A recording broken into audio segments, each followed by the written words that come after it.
내일 휴장을 앞두고 오늘 증시가 상승으로 마감했습니다.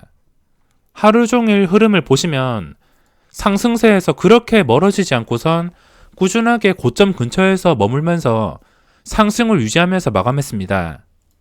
현재 제가 주목해서 보고 있는 것은 원달러 환율인데 최근에 1211원까지 단기 바닥을 친 다음에 어제부터 1215원 정도, 16원 이렇게 올라온 다음에 오늘까지 무너지지 않고 있습니다. 현재 환율도 계속적으로 같이 봐주고 있으며 만약에 다시 환율이 1210원 아래로 내려간다면 좀 긍정적인 신호로 받아들일 생각입니다. 지금은 안 좋고 찝찝한 수치가 많아서 오늘부터 조심스럽게 대응하기 위해서 노력을 했으며 내일 선거 이후에도 증시 방향이 어디로 잡힐지가 큰 관심입니다. 이 상승세가 한 방에 뒤집어지지 않겠지만 어차피 하락하기 위해서는 그 하락하기 위한 징조가 분명히 보일 것입니다.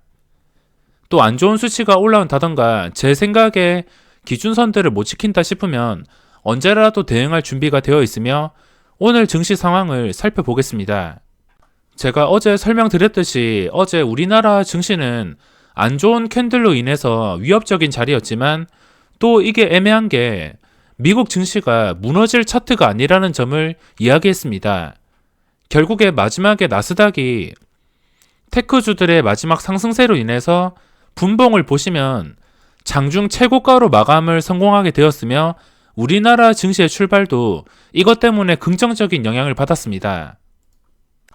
현재 미국 증권계 쪽에서도 이 미국 증시의 흐름이 현재 악재가 더 심각해지지 않는 이상은 더 이상 바닥을 찍기에는 힘들다는 의견들이 많이 나오고 있습니다. 다우와 나스닥을 봤을 때 지금 한 방에 무너질 만한 차트가 아니기 때문에 어제 미국 증시와 그리고 오늘 장중의 미국 선물지수 그것 때문에 좀 오늘 긍정적으로 마감을 하게 되었습니다. 오늘 개인 투자자들의 매도세가 돋보였는데 이렇게 개인 투자자가 나간다는 것은 좋은 수급입니다. 하지만 이것도 계속 유지를 해줘야지 또 당장 목요일부터 개인 투자자가 들어온다면 방향이 어디로 잡힐지 도저히 알 수가 없습니다. 코스피의 수급 주체, 수급을 자세히 살펴보겠습니다. 코스닥에서 외국인의 순매수, 그리고 투신에서 매도, 개인이 1,600억 정도 나갔습니다. 코스피도 역시 개인이 4,200억, 그동안 실컷 들어오다가 오늘 4,200억이 나갔습니다. 4월 6일 날 8,400억이 나가면서 지수가 크게 상승했는데 그 뒤로 개인 투자자가 계속 들어오면서 지수가 횡보를 했습니다. 이것도 똑같습니다. 목요일부터 개인 투자자의 수급이 어떻게 잡히는지 또 다시 이렇게 매수를 한다면은 당연히 횡보를 하거나 하락할 가능성이 높아질 수밖에 없습니다. 코스피의 수급 주체는 연기금, 그리고 코스닥의 수급 주체는 의미 없는 외국인, 공든탑이 무너지랴라는 속담이 있듯이 증시도 수급이 정성껏 쌓여야 된다 생각합니다. 제가 생각하는 공든탑은 코스닥이 투신권 중심으로 기간의 꾸준한 매수, 이게 한 달 동안 계속 꾸준하게 들어와서 이 한 달 수급, 최근 한 달 수급이 매수세로 전환될 때 그때가 코스닥이 좀 좋은 신호라 할 수 있습니다. 지금 언제 될지 모르겠지만 단순히 하루 이틀 들어온다 하더라도 또 단기간에 나갈 수 있기 때문에 그렇게 좋아해야 될 필요가 없다 생각합니다. 그리고 코스피는 당연히 외국인과 투신권 중심, 특히 외국인 쪽에서 집중적으로 매수를 해줘야 되는데 현재 상태는 연기금 쪽에서 무차별 매수가 이어지고 있습니다. 기간 순매수 상위를 보더라도 뭐 한 업종에 집중이 된 게 아니고 그냥 아무 종목이나 업종 할 거 없이 이렇게 보시면 업종 그런 거 신경 쓰지 않고선 시가총액 상위 종목들 큰 이유 없이 그냥 골고루 쓸어 담았습니다. 다양한 업종들이 있는데 그런 거 다 따지지 않고선 이렇게 시가총액이 큰 종목 위주로 연기금의 순매수가 적극적으로 들어왔습니다. 내일 쉬고 또 목요일부터 중요할 텐데 증시가 오늘 올라왔다는 것은 좀 더 대응이 수월할 수가 있습니다. 오늘 1.7%, 코스닥은 2.2% 이렇게 올라왔으면 좀 더 대응하기가 수월해질 수밖에 없습니다. 일단 코스닥, 코스피. 지금 여기서 쉽게 대응하는 방법은 일단 삼성전자 제일 중요한 가격인 48,600원. 이것도 지켜주면서 이 위에서 마감을 했는데 또다시 개인 투자자가 들어오면서 다시 이 가격을 위협해서 종가가 이 가격 이하로 마감을 한다면 그때는 삼성전자가 황금선을 깰 수도 있습니다. 지금 같은 수급이 계속 유지가 되면서 개인 투자자가 나가야지 주가가 5만원이 될 것이고 52,000원 이렇게 단계별로 오를 텐데 그냥 단순히 저번처럼 하루 나가고 또 들어오고 이게 반복이 된다면 결국에 이 자리를 위협할 것이고 이 자리를 또다시 위협한다면 당연히 추가 하락이 나올 가능성이 점점 커질 수밖에 없습니다.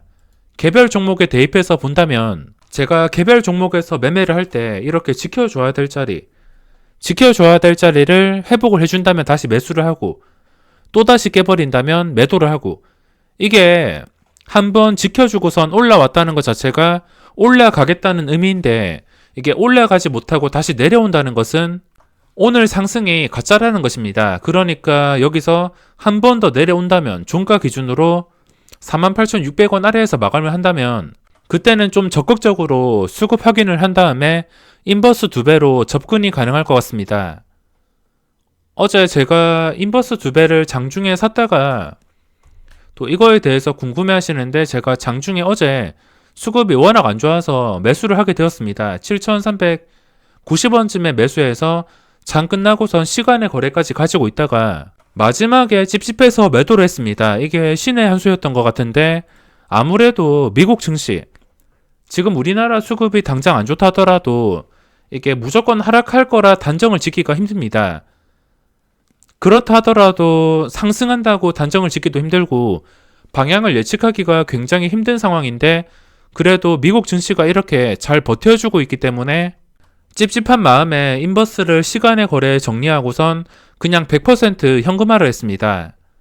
그리고선 오늘 인버스가 마이너스 2% 개파락 그리고 장중에 5%까지 크게 하락이 나왔는데 이 인버스를 좀 쉽게 이용할 수 있는 편법이 있습니다. 일단 제가 매일 강조하는 수급, 개인 투자자가 많이 사고 주요 주체에서 많이 매도가 나올 때 그때 거래원 키움증권을 보고선 반대로만 대응을 해준다면은 이 종목에서 수익을 내는 것은 그렇게 어렵지가 않습니다.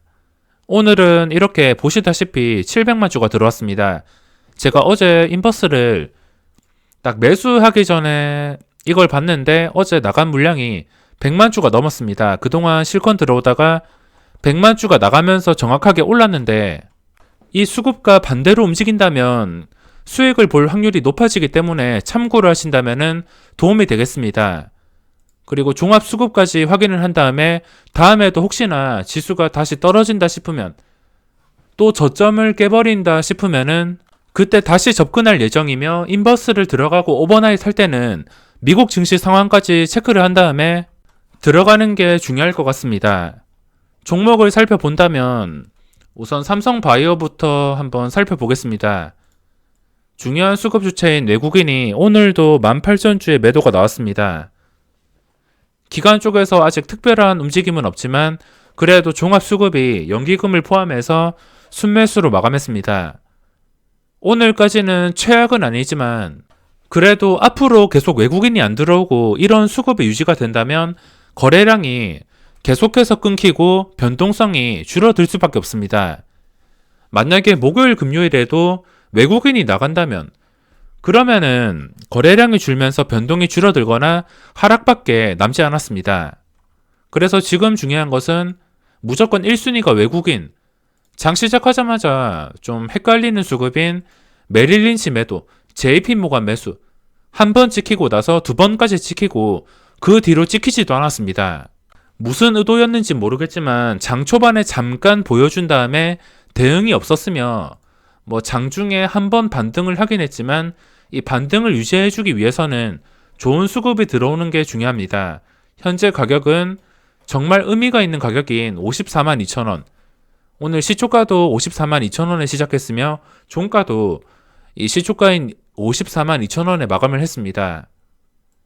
이게 어떤 의도인지는 아직까지는 파악하기가 힘들지만 정말 중요한 자리인 54만 2천원 이거를 지켜주는 게 중요하며 혹시나 여기서 내려간다 하더라도 내려갔을 때 다시 외국인의 수급이 이때처럼 적극적으로 들어온다면 그때는 좀 적극적으로 이 가격을 보고선 매수를 한 다음에 그 뒤부터 이걸 기준으로 대응하면 될 것 같습니다.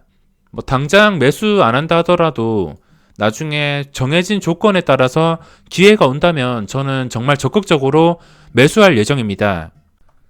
지금 말한 조건대로 움직이거나 또는 외국인이 적극적인 수급으로 다시 들어온다면 그리고 다시 고점 근처까지 간다면 그때는 60만 원을 노리고 1000주 정도 진입을 할 예정입니다.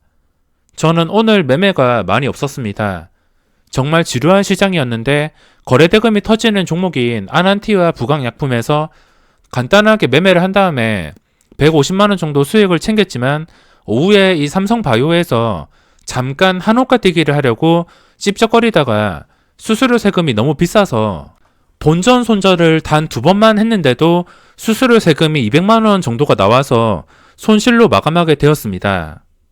거래대금 상위에서 코스피에서는 부강약품이 있었으며 그리고 코스닥에서 아난티 장 초반에 이 삼성바이오가 외국인 수급이 도저히 들어오지 않으니까 지금 제대로 보고 있는 종목이 없어서 거래대금 상위와 VI만 집중적으로 보다가 장 초반에 부강약품과 그리고 코스닥의 아난티 이거 두 개에서만 집중하게 되었는데 아무래도 좀 많이 오른 가격에서 진입을 하다 보니까 크게 수익을 내지 못했습니다. 잠깐 빠진 다음에 뭐 그 뒤에도 매수 타이밍을 노렸지만 아무래도 프로그램 매매가 아니고 단주 매매가 너무 많이 나오다 보니까 그 뒤로 수익을 챙기는 것은 어려울 것 같아서 잠깐 매매를 한 다음에 관심 종목에서 삭제를 했습니다. 거래대금 상위에 뭐 이거 말고는 HLB가 오늘 반응을 주었지만 여기는 따로 들어가지 못했습니다. 그리고 어제 말씀드렸던 키트주가 어제 시간에 거래해서 꽤나 큰 폭으로 올랐는데 오늘 좀 커다란 음봉이 나왔습니다. CJN도 마찬가지, 코미팜도 마찬가지. 여기서 중요한 게 제가 왜 이런 거를 매매하지 말라 했냐면 제가 주식을 하면서 이런 패턴을 정말 많이 봤습니다. 시간의 거래 이 취약한 거 매물대도 거의 없고 정규 시장에서 1% 올린 물량으로 시간의 거래에서는 1%가 아니고 한 5%, 4% 이렇게 크게 올려버릴 수 있기 때문에 시간의 거래 호재가 뜬다 하더라도 이렇게 이미 무너진 차트 종목은 접근하지 않는 게 좋습니다. 보통 최근에 시세를 많이 주었다가 무너지는 도중에 시간의 거래에서 상승해봤자 그거는 마지막 설거지라 생각을 하시면 됩니다. 아직 완벽하게 끝났다고 말하긴 그렇지만 무너지는 도중 그리고 무너진 차트에서 갑자기 시간의 거래에서 급등이 나온다면 거기에 빨려 들어갈 필요가 없습니다. 이미 다 무너진 차트이기 때문에 진짜 들어가고 싶으면 다시 고점 근처까지 올라와 줄 때 그때 들어가야지 좀 정확하고 칼 같은 타이밍이 나올 수가 있습니다. 떨어지는 칼날밖에 되지 않기 때문에 시간의 거래에서 이렇게 오르는 종목들 시간의 거래 그래도 전 고점을 뚫어주면서 예쁜 차트로 오르는 종목들은 좋다고 치더라도 무너진 차트에서 시간의 거래에서 상승이 나온다 하더라도 빨려 들어가지 않는 게 좋습니다. 이거는 여러 가지 종목을 매매하면서 그리고 시간의 거래까지 살펴보신다면 경험이 쌓이면서 제가 무슨 말을 하는지 충분히 이해가 되실 겁니다.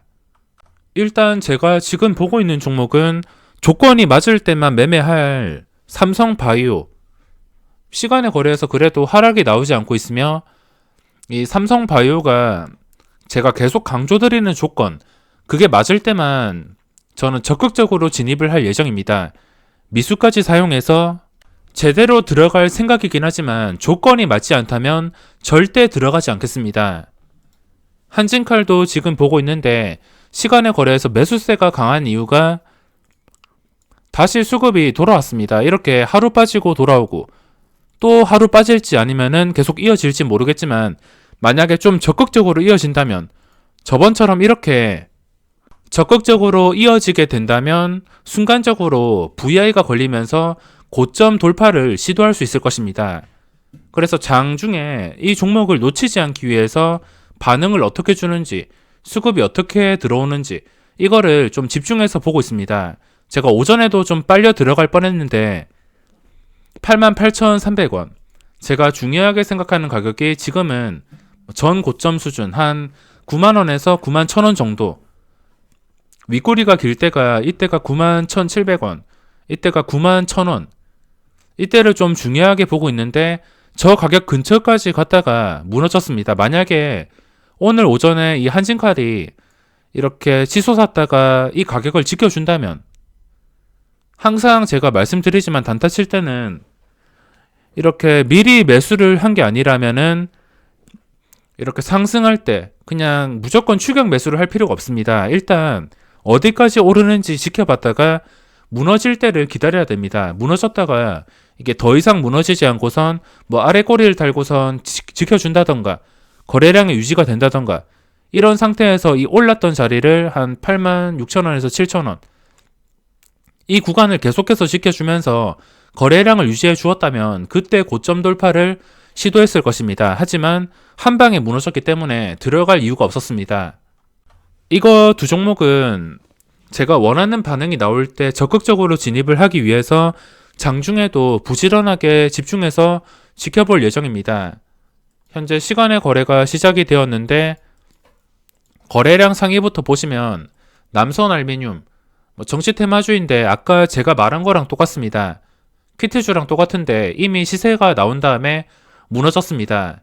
혹시나 정시테마주로 호재든 악재든 혹시나 갭상승이 나온다면 그거 따라 들어갈 필요가 없습니다. 어차피 그 갭상승은 전부 다 반영이 되었을 것이기 때문에 이 정시테마주는 이미 지금 무너진 차트, 차트로 100% 파악하기 힘든 게 정시테마주이긴 하지만 이미 무너진 상태에서 시간의 거래 험매수까지 빨려 들어갈 필요가 없습니다. 물량이 많이 쌓인 거, 시간의 거래에서 좀 오버스럽게 쌓인 거, 이런 것들은 조심하시는 게 좋습니다.